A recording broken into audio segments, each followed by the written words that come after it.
Hello friends, मैं हूं doctor नवीन अग्रवाल। मैं एक इंटरवेंशनल कार्डियोलॉजिस्ट और गुजरात के वलसाड़ और वापी ज़िले में प्रैक्टिस करता हूं। आज आपसे बात करूंगा एक इंटरेस्टिंग और एक बिल्कुल नॉन अकेडमिक टॉपिक के बारे में। एक ऐसा रीज़न है जिसको लेके काफ़ी कार्डियोलॉजिस्ट और काफ़ी लोग जो इमरजेंसी क्रिटिकल केयर से डील करते हैं उनको काफ़ी सुनना पड़ता है, डांट पड़ती है, गालियाँ पड़ती है। इस बारे में बात करेंगे। बेसिकली हमारे टाइम मैनेजमेंट को लेके और हमारी केस प्रायोरिटी सिलेक्शन को लेकर बात होगी। ऑब्वियसली ये उन कार्डियोलॉजिस्ट के लिए ज़्यादा एप्लीकेबल चीज़ें हैं जो इंडिपेंडेंट प्रैक्टिस करते हैं, अकेले प्रैक्टिस करते हैं। मेरे जैसे लोग जो लोग ग्रुप में या मल्टीपल लोग प्रैक्टिस करते हैं वो लोग का मैनेजमेंट इससे कंपैरेटिवली थोड़ा ईजियर रहता है। आज के लिए हम बात करेंगे कार्डियोलॉजिस्ट का ओपीडी और इमरजेंसी केसेस को मैनेजमेंट करने का क्या पैटर्न रहता है और क्या चीज़ को प्रायोरिटाइज़ करना चाहिए, किस तरह से केस सिलेक्शन किया जाता है और किस तरह से टाइम अपना डिवाइड किया जाता है डॉक्टर द्वारा, उस बारे में हम बात करेंगे। ये टॉपिक आपके लिए इंटरेस्टिंग होगा, क्लिनिकली यूज़फुल होगा नहीं ये नहीं कह सकता, लेकिन हाँ इंटरेस्टिंग ज़रूर है। एक अच्छा डिस्कशन एक डॉक्टर का पर्सपेक्टिव है। अच्छा होगा इसको आप एंड तक देखें। जो लोग मेरे चैनल पर न्यू हैं उनको रिक्वेस्ट करूँगा कि मेरे चैनल को सब्सक्राइब करें ताकि कोई भी यूज़फुल कंटेंट जब आपके लाए तो उसका नोटिफिकेशन आपको तुरंत मिल जाए और डेफिनेटली आपके सब्सक्रिप्शन से हमें मोटिवेशन और इंकरेजमेंट मिलता है। बेसिकली ओपीडी केस क्या है और इमरजेंसी केस क्या है, इसका डिफरेंशिएशन करेंगे। ओपीडी केस का मतलब ये है कि जो पेशेंट बाय अपॉइंटमेंट या बाय वॉक इन हमारे ओपीडी में कंसल्टेशन के लिए आते हैं। ओपीडी का डेफिनेटली टाइमिंग फिक्स्ड रहता है कि इतने टाइम से इतने टाइम तक डॉक्टर आपको ओपीडी शेड्यूल्स में मिलते हैं। इमरजेंसी केसेस मतलब ये जो भी कार्डियक पेशेंट तो वैसे भी एज सच इमरजेंसी में ही बहुत ज़्यादा आते हैं, सडन हार्ट अटैक के साथ या सडन चेस्ट पेन के साथ या सडन घबराहट के साथ जो हॉस्पिटल्स में आते हैं वो इमरजेंसी केसेस होते हैं। अब इनमें डिफरेंस क्या है और डॉक्टर कैसे उनको टाइम शेड्यूलिंग करता है और क्यों इंपॉर्टेंट है, इस बारे में बात करेंगे। बेसिकली ओपीडी में डॉक्टर का एक टाइम शेड्यूल ज़रूर फिक्स होता है कि इतने टाइम से इतने टाइम पर बैठेगा, लेकिन कई बार बिकॉज ऑफ सम प्रॉब्लम्स कई बार अगर डॉक्टर रीच आउट नहीं करता है तो ओपीडी पेशेंट्स का प्रायोरिटी ये रहता है कि हाँ इतने बजे हमें टाइम दिया तो उतने बजे अगर डॉक्टर अवेलेबल नहीं है तो डॉक्टर्स को उनको लगता है कि यार हमें अगर 2:25 का अपॉइंटमेंट दिया तो डॉक्टर को उस टाइम पे क्लिनिक पे होना ही चाहिए। पर समटाइम्स जो इमरजेंसी मेडिसिन से डील करते हैं, इमरजेंसी क्रिटिकल केयर से डील करते हैं, उनको ये प्रॉब्लम आती है कि अनफोर्सिन सर्कमस्टेंसेस आ जाते हैं, इमरजेंसी आ जाती हैं जिनको हमें प्रायोरिटाइज़ करना पड़ता है। और कई बार रेगुलर प्लान केसेस में भी एंजियोप्लास्टीज वगैरह में भी जितना एक्सपेक्टेड होता है उससे ज़्यादा टाइम लग जाता है। कोई पेशेंट की कंडीशन सडनली बिगड़ जाती है, किसी को सडनली टाइम देना पड़ता है। इसकी वजह से हम कई बार अप्रोप्रिएट टाइम पे ओपीडीज़ पे नहीं पहुंच पाते हैं। तो इसकी वजह से कई बार हमें थोड़ा पेशेंट्स का उनका गुस्सा झेलना पड़ता है, उनका कमेंट सुनने पड़ते हैं और उनका कई बार वो नाराज़ होते तो डांटते भी हैं। लेकिन ये आपको थोड़ा समझने की ज़रूरत है कि एज अ कार्डियोलॉजिस्ट हमारा प्रायोरिटी थोड़ा सा इमरजेंसी बेस्ड रहता है। ऑब्वियसली अगर आपका कोई पेशेंट इमरजेंसी केस है और आप उसको हॉस्पिटल लेके आते हैं, पेशेंट को कोई भी कंडीशन ख़राब है, तो उस समय आप भी यही चाहेंगे कि सब काम को छोड़ के डॉक्टर इमरजेंसी में आए आपको देखने के लिए। अगर 15-20 मिनट या आधा घंटा भी डॉक्टर नहीं हॉस्पिटल पहुंचता है और पेशेंट की कंडीशन बिगड़ जाती है तो इमरजेंसी केस वाले भी गालियाँ देते हैं, डांट सुनाते हैं, जो भी है कि इतना देर हो गया आपने आया, इमरजेंसी है तो आपको सब छोड़ के आना चाहिए था। तो एज अ कार्डियोलॉजिस्ट हमारे लिए मैनेज करना बहुत मुश्किल हो जाता है, क्योंकि ओपीडी वाला पेशेंट भी यही चाहता है कि आप सब काम छोड़ के उसको टाइम दो क्योंकि आपने उसको अपॉइंटमेंट दिया है। इमरजेंसी वाला केसेस भी यही चाहते हैं कि क्योंकि उसका केस इमरजेंसी है तो वो हर चीज़ को टाइम दे। प्रॉब्लम कहाँ आती है, जब इमरजेंसी दिन में कई बार आती हैं। दिन भर में 4-5 अटैक के पेशेंट्स आ जाते हैं जिसका कोई टाइम फिक्स नहीं होता। वो दिन को 2 बजे भी हो सकता है, दोपहर को 4 बजे भी हो सकता है, रात को 4 बजे भी हो सकता है, किसी भी टाइम पे आ सकता है, जिसकी वजह से आपका रेगुलर टाइम शेड्यूल कई बार कॉम्प्रोमाइज़ हो जाता है। कई बार ये भी कारण बनता है कि कोई एंजियोप्लास्टी में कोई प्रॉब्लम होती है या रेगुलरली जो केस आप 15-20 मिनट में एक्सपेक्ट करते हो कि आप फिनिश कर दोगे वो टाइम ले लेता है, उसमें टाइम लग जाता है, स्टैंड प्रॉपर नहीं जाता या कुछ प्रोसीजर रिलेटेड इश्यूज हो जाते हैं। प्रोसीजर 15-20 मिनट के बदले 1-2 घंटे भी खिंच जाता है। कई बार मेरे जैसे कार्डियोलॉजिस्ट जो अलग अलग सिटीज़ में प्रैक्टिस करते हैं, मल्टीपल जगह ओपीडी करते हैं, उनके लिए एक और बड़ा इशू हो जाता है कि ट्रैफिक इश्यूज़ हो जाते हैं। कई बार आपको लगता है कि मेरा जैसे 2 हॉस्पिटल्स हैं 30 किलोमीटर्स के डिस्टेंस पे, तो कई बार आपको लगता है कि 30 मिनट्स में मैं आराम से पहुंच जाऊंगा, कई ट्रैफिक का इशू हो जाता है, कुछ हो जाता है। कभी पेरिफेरल सेंटर्स में मैं कई जगह पे इकोज़ के लिए जाता हूं तो वहाँ पे जाता हूं तो कई बार पेशेंट्स वहाँ ज़्यादा हो जाते हैं। तो तो ये सब चीज़ों की वजह से कई बार ओपीडी शेड्यूल जो है वो कॉम्प्रोमाइज़ हो जाती है। एज अ कार्डियोलॉजिस्ट भले लोगों को अच्छा लगे बुरा लगे, लेकिन ओपीडी पेशेंट्स कंपेरेटिवली हमारी लोअर प्रायोरिटी लिस्ट में रहता है, इमरजेंसी पेशेंट्स हमारी ज़्यादा प्रायोरिटी में रहता है। ये बड़ा इशू है क्योंकि ऑब्वियसली इमरजेंसी पेशेंट्स को आपकी केयर की ज़्यादा ज़रूरत है। अगर आप वहाँ पे अवेलेबल नहीं होते हो तो पेशेंट की जान जा सकती है और उसमें आपको आपकी ज़्यादा रिस्पॉन्सिबिलिटी बनती है कि आप उसको केयर दो। ओपीडी पेशेंट्स के लिए डेफिनेटली वो लग्जरी का इशू तो है।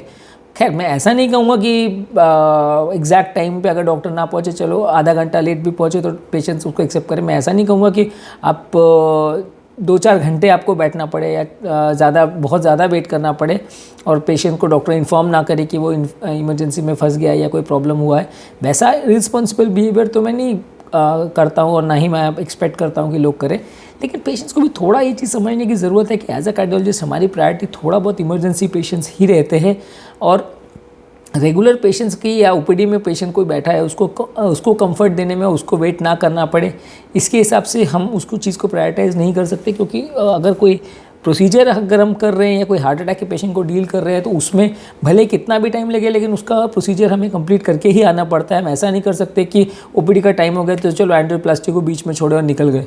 वैसे हमें डेफिनेटली पेशेंट को कुछ हो गया तो किसकी जवाबदारी, वो पेशेंट की तो डेथ भी हो सकती है। तो वैसा आप नहीं कर सकते। आप टाइम टू टाइम अपना शेड्यूल मेंटेन करने की कोशिश करते हो, लेकिन कई बार उसमें अनफोर्सिन इश्यूज़ आ जाते हैं और इस तरह के इश्यूज़ महीने में 1 बार 2 बार नहीं, अगर आपकी बिजी कार्डियोलॉजी प्रैक्टिस है तो महीने में 5-7 बार भी आ सकता है। तो इसीलिए अगर ओपीडी बेसिस पे कोई पेशेंट हमारे पास आता है तो मैं रिक्वेस्ट करता हूँ कि उनको थोड़ा सा अंडरस्टैंडिंग इसका डेवलप होना चाहिए कि एज अ कार्डियोलॉजिस्ट, क्योंकि हम इमरजेंसी से बहुत डील करते हैं, बहुत सारे पेशेंट्स ख़राब कंडीशन में हमारे पास आते हैं, उनको जान बचाना हमारी फर्स्ट प्रायोरिटी होती है। ऑब्वियसली हर पेशेंट को इमरजेंसी में भी हम देखने नहीं जा सकते, तो कई बार वो भी एक बड़ा पेशेंट्स के लिए बड़ा इशू हो जाता है कि अगर आप ओपीडी में कहीं फंसे हो और कहीं जगह दूसरे सेंटर पे कोई इमरजेंसी पेशेंट आ गया तो आप पहुंच नहीं पाते। तो कई बार आपको उसका बेसिक मैनेजमेंट, खैर एंजियोप्लास्टी के लिए तो जाना ही पड़ता है, लेकिन बेसिक मैनेजमेंट कई बार आपको फ़ोन पे भी मैनेज करना पड़ता है। फ़ोन पे वहाँ जो जूनियर डॉक्टर्स अवेलेबल रहते हैं या वहाँ पे सपोर्ट स्टाफ जो अवेलेबल रहता है उनके साथ आप ईसीजी वगैरह आपको वो व्हाट्सएप पे सेंड कर देते हैं, आप फ़ोन पे उनको इंस्ट्रक्शन देते हो, मेडिसिन ट्रीटमेंट चालू कर देते हो और फिर अपने ओपीडी मैनेज करके आप जाते हो। कई बार ये भी एक ओपीडी पेशेंट्स के लिए इशू होता है कि जैसे आपने ओपीडी चालू की, ओपीडी देखना चालू किया और कंटिन्यूस कोई फ़ोन आ रहा है जिसकी वजह से डिस्टर्बेंस हो रहा है, या कई बार ऐसा होता है कि ओपीडी देख रहे हो सडनली बीच में कोई इमरजेंसी पेशेंट आया, डॉक्टर को जाना पड़ता है। तो वैसे केस में कई बार हमको भी थोड़ा ये कोशिश करना पड़ता है कि इमरजेंसी पेशेंट्स को भी हम टेलीफोनिकली कुछ पेशेंट्स को मैनेज करना पड़ता है कि इसको ये दवाइयाँ या ट्रीटमेंट चालू करवा दो और फिर थोड़ा सा वहाँ पे क्राउड क्लियर करके फिर आप जा सकते हो। तो इस तरह से हमें थोड़ा टाइम मैनेजमेंट करना पड़ता है और अपने शेड्यूल्स को मैनेज करना पड़ता है। ऑब्वियसली एज अ पेशेंट या एज अ पेशेंट का रिलेटिव, दोनों जगह पे, चाहे ओपीडी पे हो चाहे इमरजेंसी में पेशेंट्स को लेके आए हो, दोनों जगह आपकी प्रायोरिटी तो यही होती है कि क्योंकि हम डॉक्टर के लिए आए हैं तो डॉक्टर को हमें प्रायोरिटाइज़ करना चाहिए, हमारे टाइम की वैल्यू करनी चाहिए और सब काम छोड़ के हमें केटर करना चाहिए ऑब्वियसली। लेकिन लोगों का व्यू पॉइंट क्या होता है, लोगों को ऐसा लगता है कि डॉक्टर अगर कोई ओपीडी में लेट पहुंच रहा है या वो कोई इमरजेंसी में फंस गया है तो उनको ऐसा लगता है कि वो टाइम पास कर रहे हैं या एंजॉय कर रहे हैं या चाय पी रहे हैं या खाना खा रहे हैं या लंच ब्रेक लिया है। वैसा यूजली नहीं होता। फ्रैंकली मैं कहूँ तो usually I finish my food in less than 5 minutes. Afternoon में कई बार तो आफ्टरनून लंच स्किप ही करना पड़ता है। महीने में कम से कम 10 से 15 दिन मुझे आफ्टरनून का लंच स्किप करना पड़ता है कि खाने को टाइम ही नहीं मिलता।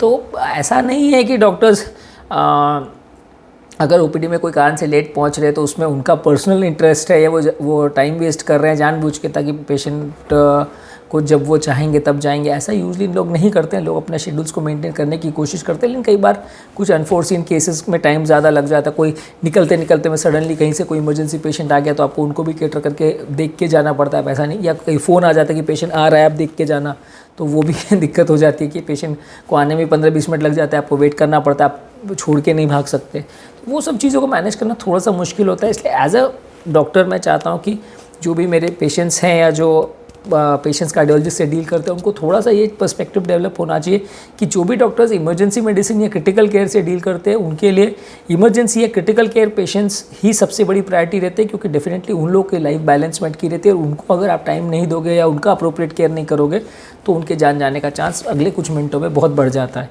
और एज़ कम्पेयर्ड ओपीडी पेशेंट्स थोड़ा लोअर प्रायोरिटी पे रहते हैं। हालांकि कोई भी अपना शेड्यूल्स ब्रेक नहीं करना चाहता, लेकिन फिर भी थोड़ा लोअर प्रायोरिटी पे रहता है। अगर 2 जगह पे आप कहीं रिक्वायर्ड है, जहाँ इमरजेंसी है और जहाँ ओपीडी, तो डेफिनेटली आप इमरजेंसी केसेस को ही ज़्यादा प्रायोरिटी दोगे और बाकी सब चीज़ों को आप कुछ फ़ोन्स पर या जहाँ तक पॉसिबल है व्हाट्सएप वगैरह पे आप मैनेज करने का कोशिश करते हो। लेकिन एज अ पेशेंट भी आपको अगर ऐसा कोई सिनेरियो डेवलप हो तो एक अंडरस्टैंडिंग होनी चाहिए कि यूजुअली एज अ कार्डियोलॉजिस्ट हमारी लाइफ क्रिटिकल केयर से ज़्यादा डील करती है, बहुत ज़्यादा क्रिटिकल पेशेंट से ही हमारा डेली पालना पड़ता है। तो वैसे केस में हमारा प्रायोरिटी भी उस वजह से हो जाता है कि कार्डियोलॉजी ऐसी चीज़ है जहाँ पे अगर पेशेंट हार्ट अटैक वाला आता है और आप उसको ट्रीटमेंट नहीं देते तो हर 30 मिनट जो ट्रीटमेंट में डिले होता है, मृत्यु का चांस 8% के हिसाब से बढ़ते जाता है।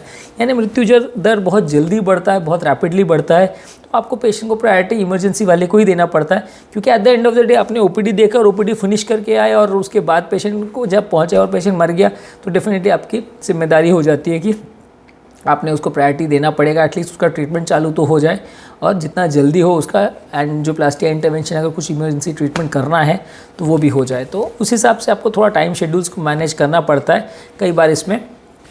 ऑब्वियसली अगर किसी में आप मल्टीपल कार्डियोलॉजी से एज ए टीम वर्क कर रहे हैं तो उसमें थोड़ा इजी हो जाता है कि एक जन ओपीडी देख रहा है, एक जन वहाँ पे मैनेज कर लिया तो ही थोड़ा इजी हो जाता है। जो लोग मेरी तरह पेरिफेरल सेंटर्स वगैरह में वर्क करते हैं जहाँ एज अ सिंगल कार्डियोलॉजिस्ट आपको काम करना पड़ता है, वहाँ इसको मैनेज करना थोड़ा सा मुश्किल होता है। मेरे इस टॉपिक का बेसिक पर्पस कुछ एकेडमिक डिस्कशन नहीं था, मेरे अपनी लाइफ का एक व्लॉग जैसा था कि मेरी अपनी लाइफ का व्यू पॉइंट था। रिसेंटली 1-2 पेशेंट्स से ओपीडी पर लेट पहुंचने पर आई हैड टू उनका कुछ कमेंट्स थे, तो जिस वजह से मुझे लगा कि शायद लोगों को रियलाइज़ होना चाहिए कि एज अ कार्डियोलॉजिस्ट हम हमारी लाइफ कैसी रहती है और हमारी प्रायोरिटीज़ क्या रहती हैं। ऑब्वियसली पेशेंट के लिए अपनी पेशेंट की कंफर्ट ही सबसे बड़ी प्रायोरिटी है, तो होना भी चाहिए, लेकिन थोड़ा सा उन्हें अंडरस्टैंडिंग भी होना चाहिए। और अगर कुछ इमरजेंसी हो तो डेफिनेटली हमें थोड़ा टाइम के मामले में एग्जाम करें तो आई वुड बी ग्लैड। हमारे चैनल का बेसिक पर्पस ये है कि हार्ट से रिलेटेड साइंटिफिकली करेक्ट और यूज़फुल इन्फॉर्मेशन हम आपके लिए रूटीनली अवेलेबल कराते हैं। ऑल्दो ये टॉपिक कोई एकेडमिक टॉपिक नहीं था, लेकिन फिर भी एक पर्सनल लाइफ का थॉट यह टॉपिक था।